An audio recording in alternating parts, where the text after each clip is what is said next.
it feels more minute, and it's easier to like. With theater, there's a whole rehearsal process, and in a lot of films they do that, but we didn't do any kind of rehearsal process with this. We just kind of went into it. So there was like a lot of last second decisions like in the moment, which happens in theater as well, but there's no building. We were starting like at the end of the film rather than at the beginning.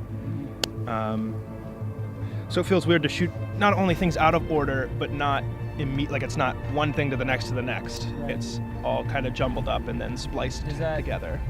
I mean, yeah, it's different. It's different. It's like the easiest way to put it. It's not as immediate. I felt it was very productive. Mm-hmm. Felt really good. Again, being on film as opposed to being on stage is really different because you can't develop your character like you on stage. Mm-hmm. And this is actually the first time that Sam and I got to sit down and actually have a dialogue, which was different, but it was good. And it actually helps you find your character better that way too. And I think we had good rapport with each other. It worked out really well. And you were excellent with advice on, okay, try this and do that and move here, which helps a lot. Because on stage you just kind of have to wing it and be blocked and hit your mark all the time. Film it's a little different. It was cold a lot.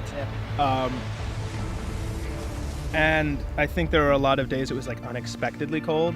So you'd walk out and you'd have to lie on the floor. Yeah. And it's just, there's frost like right on it, and you're not allowed to wear a jacket because you have to be, I'm looking at you, Joe. You have to be, in character costume. So there were a lot of days that were just really cold. Yeah. And with it all being in the woods, there's no heat from the sun. You're not getting much. Yeah. So conditions mainly being cold. There was one day where there were ticks everywhere. Really? Yeah, my friend, also Sam Trakina, played Andrew, found about 11 ticks on him, like all over his clothes. I feel like those were the weirdest conditions that we definitely ended up upon. I really liked the scene where Calvin was dragging Cyrus on the stretcher because he was already exhausted as it was, and now he has to carry, like 180 plus pounds like behind him on top of his exhaustion, and he's wounded. And I thought the actors did a really good job at conveying that struggle that they were going through, just like the stress that it was putting on their bodies. And because if he was in his top physical shape, it should have been no problem for him, but he was already so worn down as it was. And we filmed that scene with a Steadicam, so that it's not just a still shot, but the camera itself is still moving a little bit, adding more to that struggle. So we just found a way to blend all the elements together. I think a lot of Calvin's struggle stems from regret for leaving behind his friend in the beginning. And now that he sees this older man, especially on top of that, one of his enemies, someone he should be fighting, he's been encouraged to fight.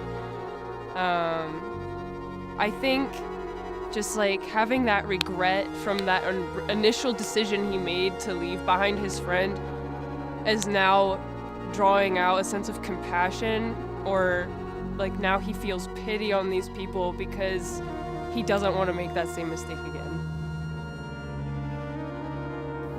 I mean, besides the most people's genuine fear of dying, there's no build up as to why this character feels that way. So it's a lot of thinking on that and how he's connected to Andrew is the only other character that he knew in some capacity. So going throughout the film and trying to think of his destabilization and his deconstruction and slow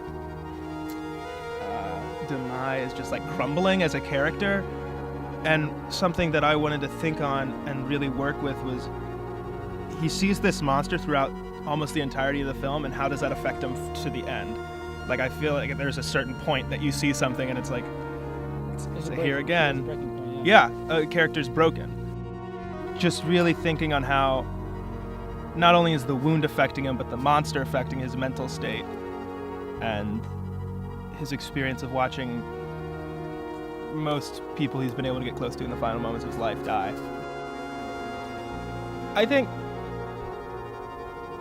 Andrew is always kind of a protector for Calvin in many ways.